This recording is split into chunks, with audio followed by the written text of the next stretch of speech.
Dan il-programm qed jittella bil-għajnuna ta' CMYK Advertising, Merlin Publishers, Francesca Tart Portelli, Twisties, Piccolo Padre, Ivedel, Best Team Audio u B4 Group.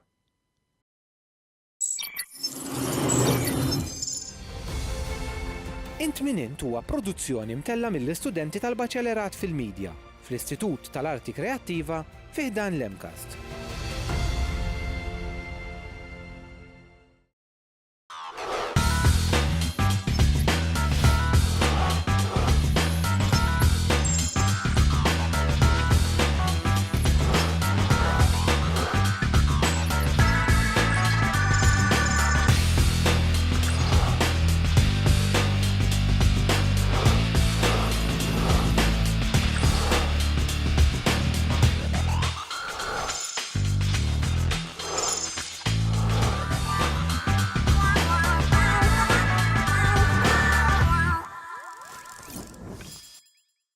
Nilqawkom għal edizzjoni speċjali oħra ta' Int min Int.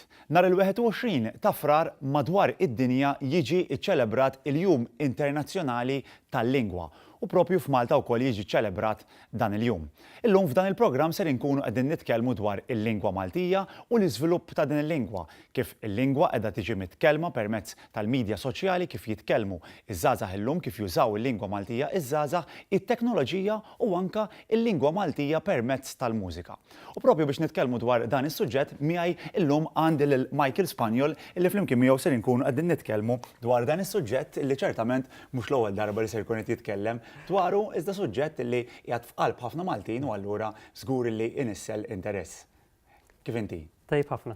Grazzi tal-istedina. Michael, inti apparti ovvjament li inti akademiku fejn tidħol il-lingwa Maltija, ħloqt din il-paġna bl-isem ta' kelma b'kelma li ma paġna ovvjament qajmet ċertu interess minn żmien għal ieħor. Allura hemmhekk naħseb tinduna kemm il-Malti jinteressaħ fil-verità mill-lingwa Maltija. Iva, ġifieri jien naħseb qabel ħloqt il-paġna kelli din l-impressjoni il-Maltin ma jinteressewx mill-Malti għandi jtuħ bissieq, imma malli rajt l-interess kbir li hemm tal-Maltin. Meta rajt għax bdejt inħosshom hekk fuq il-paġna u xek jibdew trajn il-likes u shares, hemmhekk tibda tħosshom bidejk u xek tarhom bajnejk u tħosshom bidejk ngħidu il-Malti.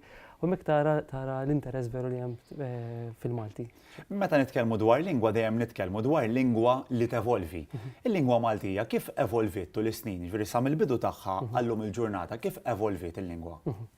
So, il-lingwa tevolvi għax hija ħajja. Ġifieri l-lingwa qisha bħal kull ħaġa oħra ħajja. Nieħdu xitla, sewwa pjanta.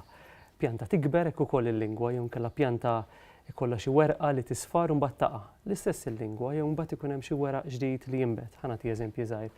Jien naf Quintin li kelli ngħidlek kitf. Kitf hija parti tal-ġisem, ma tifhimnix inti u xejn. Imma bużnanniet nab kitf kienu jifhmu l-ispalla. Kitf waħda u tnejn kitfejn.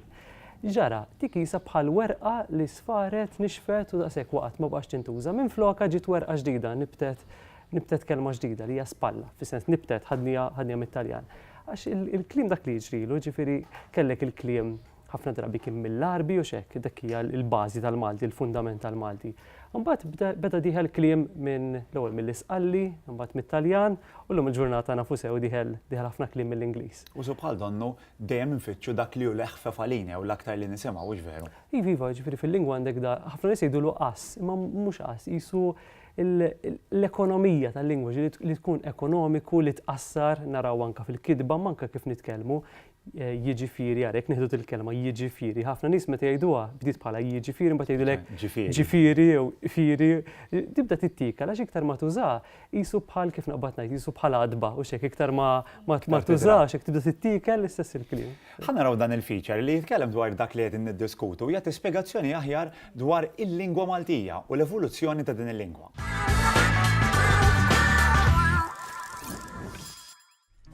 Il-21 ta' frar huwa l-Jum Internazzjonali dedikat għall-ilsien.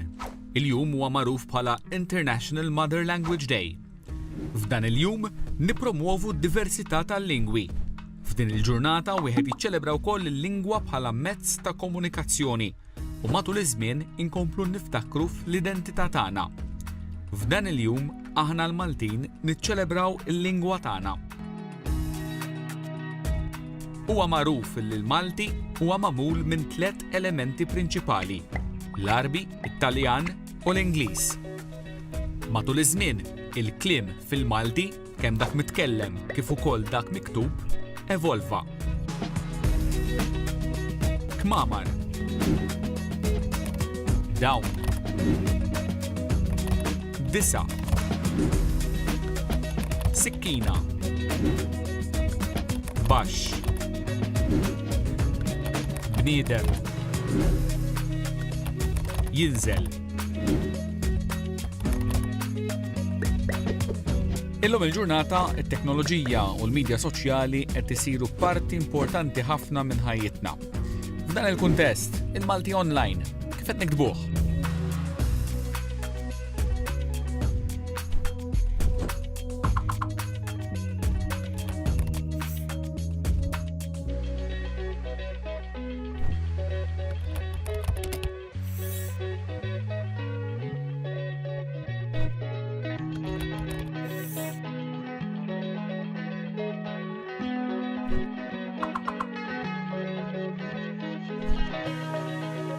Fl-aħħar mill-aħħar, kif se nispiċċaw nikbu l-Malti fil-futur?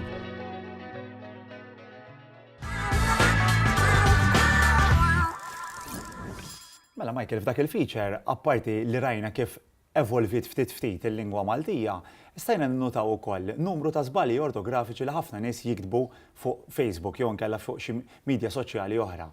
Dan jiġi għaliex hemm ċertu qas minn żgħażagħ li forsi jużaw dawn il-mezzi soċjali jew inkella dan hu parti minn dan l-iżvilupp li kont qed titkellem dwaru. Interessanti għawek għax nitkellmu fuq issa l-iżvilupp ta' kif tinkiteb il-kelma. Ġifieri aħna ma ninsewx li ħafna kelliema jkunu jafu l-lingwa, jkunu jafu l-Malti sew, ma mhux bil-forsi jkunu jafu kif jikdbuh. Ġifieri jekk naħseb jien ħafna niti kienu il-Malti kienu jitkellmuh tajjeb ħafna ma kinux jafu jikdbuh. Dawk xorta jafu l-Malti sew. Issa meta ġol kitba aħna rajna fil-feature fil-filmat il-kitba kif kien bidlet ma' żmien. Ġieli anke naraw xi tabella tara fejna fin pereżempju Birkirkara miktuba flok bil-K jkollok bis-CH ikollok ħafna lapidi pereżempju. Ejjew f'lapidi iva jew xi niċċa jkollok. Hemmhekk tara kitba antika li kienet tixbaħ iktar l-Italjan iktar milli kif nagħmlu kif nikdbu llum. Issa il-kitba ilha daqsxejn li saret uffiċjali kif nafu llum sewwa tal-Malti Standard. Imma issa żviluppat kitba tal-mezzi soċjali, il-kitba tal-Facebook, tal-SMS. Issa minna li hija ħansejħu laqas. U hemm l-oħra hija li hija intelligenti, hija brikkuna. Ġifieri bdiet mill-SMS, inti tiftakar sew l-SMS. LOL pereżempju. Eżatt, trid toqgħod attent. Għax jekk taqbes in-numru ta' karattri, tispiċċa tħalla żewġ ċentesmi oħra x'hekk, allura dak li jkun beda jiżviluppa. Mod kif iqassar, pereżempju, jiena jekk ikun kważi wasal jiktiblek J, jagħmellek litra J, mhux hekk J. Jew jiktiblek forsi jagħmellek numru 4 u C litra C wara mhux hekk. Dawn huma inġenjużi u hekk huma kreattivi. Il-parti l-oħra tal-as hija li flok niktiblek fejna fina TA kif suppost jiġifieri T-I-E-I-N-E. Niktibilek kif qed ngħidu, niktiblek T-I-E-I. Sa daw il-ħafna nies x'ismu gerfxuhom mhux hekk għax jibdew jgħidu mhux qed jifhmu x'inhi jiġri hawnhekk. Però hija realtà jew nkella perċezzjoni li hawn numru konsiderevoli ta' żgħażagħ Maltin li ma jafux jiktbu sew il-lingwa Maltija. Lej, naħseb li mhix perċezzjoni, ġifieri hija taħlita ta' qas ta' dak li jkun wejja biex ma noqgħodx indaħħal lajn niktiblek xogħol xi qol biex inħaffef. Dik hija mod kif qed tħaffef fejn ngħidu hekk. Imma mbagħad ikun hemm min ma jafx kif jiktibha. Hemmhekk jibdew ġejjin il-problemi, ġifieri li ma tafx tikteb il-lingwa tiegħek. U meta tqassar kultant bla ma trid tara llum miktuba ħażin. Għadha miktuba ħażin bla ma trid issa tidħol fik dik il-kitba żbaljata. Tispiċċa tibda tiktibha dejjem ħażin. Ġifieri fil-mezzi soċjali daw l-affarijiet sa ċertu punt skont x'qed tikteb ukoll fil-mezzi soċjali ġieli jkunu aċċettati fis-sens naħsbu fl-ilbies. Aħna għandna il-bies għal meta morru fejn il-baħar u xekk, il-bies għal meta morru teach. L-istess il-lingwa, meta nikdbu komponiment l-iskola, mek noqdu attenti xek nagħmlu line, lakkatikek, eċetera. Fuq Facebook tista' jisu tinjorhom daqsxejn u xejn. Il-problema li fuq Facebook tikteb aktar ta' spiss minn meta tiġi biex tikteb kontenut formali. Ma jekk imbagħad qed tikteb dil-kelma dejjem żbaljat, jisu bla ma trid moħħok jieħu stampa tagħha. Mbagħad tmur tiktibha f'xi jitra uffiċjali x'hekk u tiktibha ħażin ukoll. Ġifieri fl-opinjoni tiegħek, x'inhu ma dawk il-miżuri li għandhom jittieħdu sabiex inkomplu ngħinu l-lingwa Maltija sabiex tiġi mitkellma u mitkellma tajjeb u miktuba tajjeb? Huma ħafna, ara, ġifiri, l-ewwel iktar ħaġa importanti hija li l-Malti narawh. Bħalma naraw l-Ingliż f'tabella, importanti li bda jkollna tabelli bilingwi, ġifiri bil-Malti u l-Ingliż. Għaliex? Għax il-Malti huwa l-lingwa nazzjonali u l-Ingliż huwa l-lingwa uffiċjali. Ġifiri minn tabella ta' triq sa fejna fjena, sa meta tmur l-ajruport jew tmur l-isptar. Għaliex ħafna tabelli l-isptar qegħdin bl-Ingliż biss. Ħafna mill-pazjenti mhumiex Maltin. Għandu jkollok verżjoni bil-Malti fuq u taħta bl-Ingliż. Biex inkun għad kollox it-taqsima tal-onkoloġija li nbinit milux qiegħda diġà hekk, ġifieri qiegħda l-ewwel il-Malti u mbagħad bl-Ingliż. Kif inhu xieraq. Dak huwa l-ewwel livell inti madwarek tibda tara l-Malti. Għaliex? Għax jibda jiġri li pereżempju tiftaħ id-djarju u djarju jkun bl-Ingliż, jkollok Monday, Tuesday u ngħidlek meta se niltaqgħu. Ngħidlek Friday, bla ma trid għaliex għax tara qudiemek. Li kelli hemmhekk il-ġimgħa, konna rek niltaqgħu il-ġimgħa, jew niltaqgħu jiena f'Jannar mhux f'Ġenwari. Għax bla ma trid, meta tara miktuba quddiemek, isek il-forma tistidnek iktar biex tuża u ma tinsijiex dil-forma, mhux fejna fina 20 sena oħra it-tnejn it-tlieta u l-erba' ma tibqax tisma'hom u kulħadd jgħid Monday, Tuesday, Wednesday u xejn. Il-lingwa Maltija tul is-snin evolviet u evolviet brata maġla wkoll. Però li kieku kellha tkun il-lingwa Maltija mitkellma minn xi tip ta' applikazzjoni, partikolarment applikazzjoni teknoloġika, x'kien ikun ir-riżultat? U propju f'dan l-eżerċizzju ser naraw kieku kif nifmu din it-teknoloġija li kieku kellha titkellem bil-Malti. Naraw. Għax fej sejrin tajn. Isa bieċini se titkellem di. Triq għal-ajfren. Triq xiex? Ma nafx. Ma għandix idea ċettajt. Stop sign. Triq għal-għaġnuna. Għatna smajt bjadi triq. Ma għandix idea. Triq għal-għaġnuna. Ma nafx. Biċ-Ċiniż qed titkellem. M'għandix idea x'inhi dajt. Triq. Triq il-garġnuna. Triq gard nard, ma xed nifmu. Triq għal-gaġinaw. Triq għal-isb tir-Atlantic. Di mhux Malta. Żgur mhux Malta di. I can't understand her diction. Triq l-isptar Atlantic. Triq Kalles tur-Atlantic. Jena naħseb kien niflakar sew l-aħħar li mort Thailand kont qed noqgħod fiha. Triq Kalles tu Atlantic. Triq għalis? Triq għal-Atlantic. Triq għal-ajfren. Triq għal-ajfren għal-tri. Triq l-Fran. Triq li fran. I'm sorry. I don't understand this. Triq il-life ran. Triq il-life ran. Was probably Renato.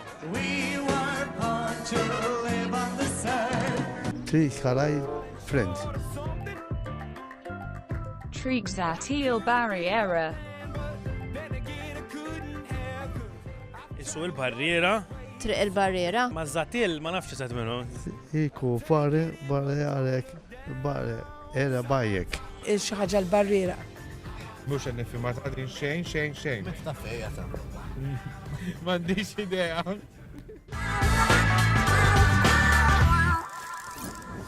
U jinaqdu mana issa il-grupp The Travelers qegħdin nitkellmu dwar il-lingwa Maltija u propju mana jinaqat dan il-grupp illi f'dawn l-aħħar snin kiseb bosta suċċessi partikolarment għaliex kienet juża il-lingwa Maltija. Kif intom? Alright, mhux ħażin.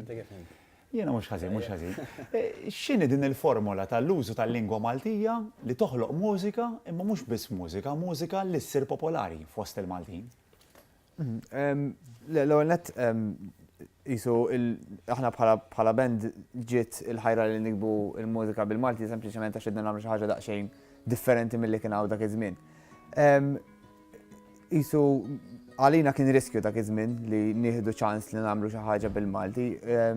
Iżda aktar ma għadda żmien u aktar ma ħriġna songs u aktar ma kibret il-fanbase tagħna bdejna nindunaw kemm hawn qaċċ u kemm hawn letteralment il-ġuħ biex in-nies jisibu b'arti espressiva bil-lingwa tagħhom stess.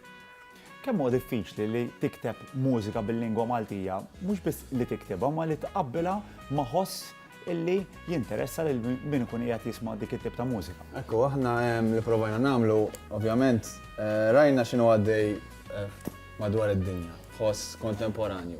Provajna nużaw bażikament kważi l-istess riċetta, però adattajna l-lingwa Maltija. Ovvjament, bħalma qal il-kollega tiegħi kienet riskju, però naħsbu li kien hemm match u thank God il-radios laqgħu tajb ħafna anki l-udjenza in ġenerali, ġifieri llum hemm ħafna nies li jsaqsu għall-mużika tagħna u din hija xi ħaġa li aħna ħossuna kburin. Sibtuha diffiċli sabiex tikkonvinċu speċjalment pereżempju r-radijiet illi idoqqu mużika bil-Malti għaliex normalment il-mużika bl-Ingliż jisob bħal donnu tissupera kull forma ta' mużika oħra miktuba kemm bil-lingwa Maltija kif ukoll anke b'lingwi oħrajn, però hawnhekk f'dal każ il-lingwa Maltija. Ekku, aħna li għamilna madwar sentejn ilu ħriġna l-ewwel biċċa xogħol tagħna li kien jismu Xemxu Xita. U din għalina kien jisu it-test li naraw jekk at least għallina sana kellna target edna jekk song waħda tindaq fuq radio partikolari jkun xikun għalina it's a big thing għax konna nafu li hawn naqra nuqqas ta' lingwa Maltija fuq radios. Allura iddeċidejna li mmorru b'campaign flimkien ma' music video biex nippuxxjaw l-ewwel song tagħna li kienet Sempliċità u fi żmien 24 hours ir-radijiet kollha inklużi forsi radijiet li mhux soltu idoqqu songs bil-Malti kienu qed idoqqu għaw din għalina kien achievement kbir within 24 hours. So naħseb li. Min fejn taħsbu li ġej dan il-biża' għall-użu tal-lingwa Maltija? As-sax ma naħsibx li hemm biża', naħseb aktar milli biża' naħseb hija il-lingwa Maltija, l-mużika bil-lingwa Maltija qatt ma waqfet. Naħseb li waqaf kien il-mod kif tiġi marketed u il-xismu il-commercial side of it ġie mitluf għal 30-40 sena sħaħ. Allora naħseb dik kienet aktar mitlufa, ma naħsibx li kemm il-mużika Maltija baqgħet bands underground baqgħet għaddejja b'saħħitha ħafna. Kemm taraw li hu b'saħħtu il-potenzjal tal-użu tal-lingwa Maltija milli tintuża lingwa li forsi bħalma l-Ingliż illi tintuża minn kulħadd. Ifhem li tkun kapaċi toħroġ prodott li inti qed tuża l-lirika li inti kbirt tuża din il-lingwa.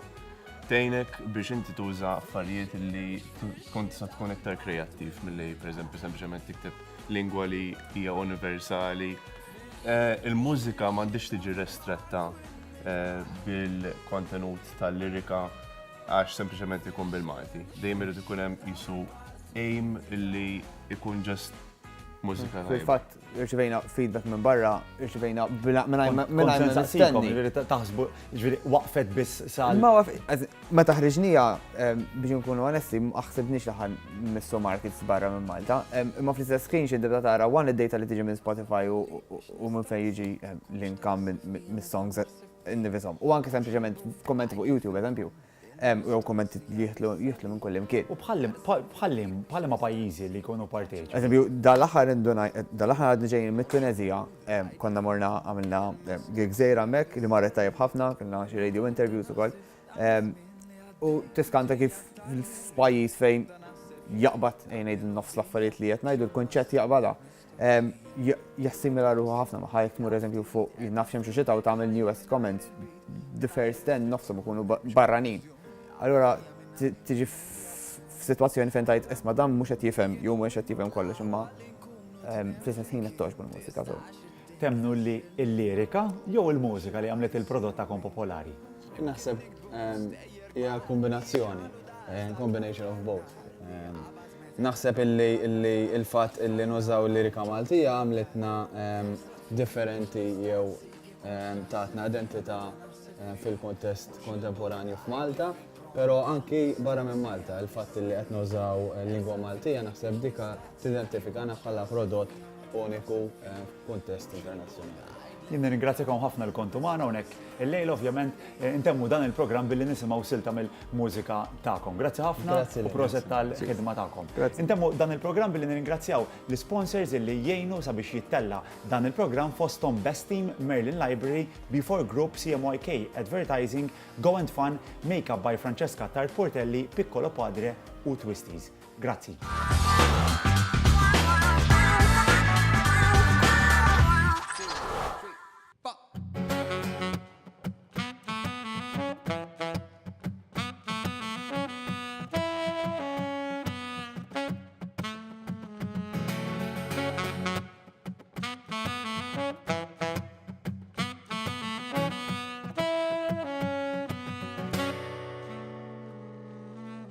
fil-fond fis-sempliċità moħma ħabba dejn il-komunità. Kontu trab terġa' sil-irmiet u biss il-konfini tal-intelligenza umana. Dawn it-tfal kollha ferħana m'għandhomx għalfejn jaraw il-futur. L-unika ħajja dik tal-lum kemm sendu u nippakjaw ftit. Induru d-dinja skont l-ħabtit. Tfal tal-art bla konfini mbaru il-bod bl-ikbar ċini. Ritmu ta' kitarra bil-mutu sord nwaslu dal-messaġġ dan il-konfront. Isfina ritmu Anġlu jitir dan bahar blu dan kollu għali. Idek fid induru d-dinja karozzini jew tal-linja ferrovija li jittej xinneġbaw bil-mixi. Naru silċin għawdu l-ħajja monstri kbar iżew u l-ġrajja. Dragoni minn ta' kull is ħajja waħda għal-bindi.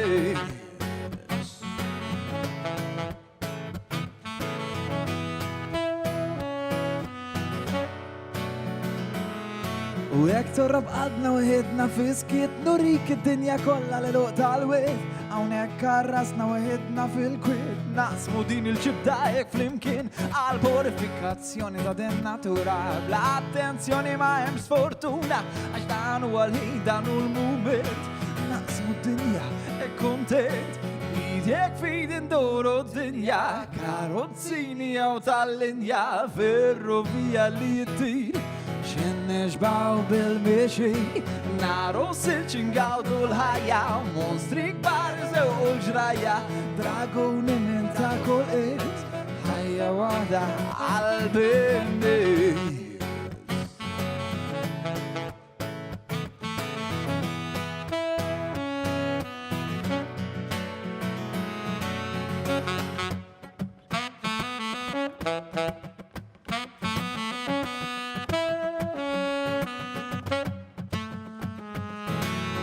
Idek fid induru d-dinja karozzini jew tal-linja ferrovija li jittej xinneġbaw bil-mixi. Naru silċin għawdu l-ħajja monstri kbar iżew u l-ġrajja. Dragoni minn ta' kull is ħajja waħda għal-pinnis.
Grazzi lil CMYK Advertising, għallajnuna fis-set, B4 Group, għallamara fis-set, Merlin Publishers, għal-rigali tal-mistednin, Francesca Tart Portelli, għall-irtok, Twisties Piccolo Padre u Ivedel għall-ikel u x-xorb, Best Team Audio għall-ħoss ta' The Travelers.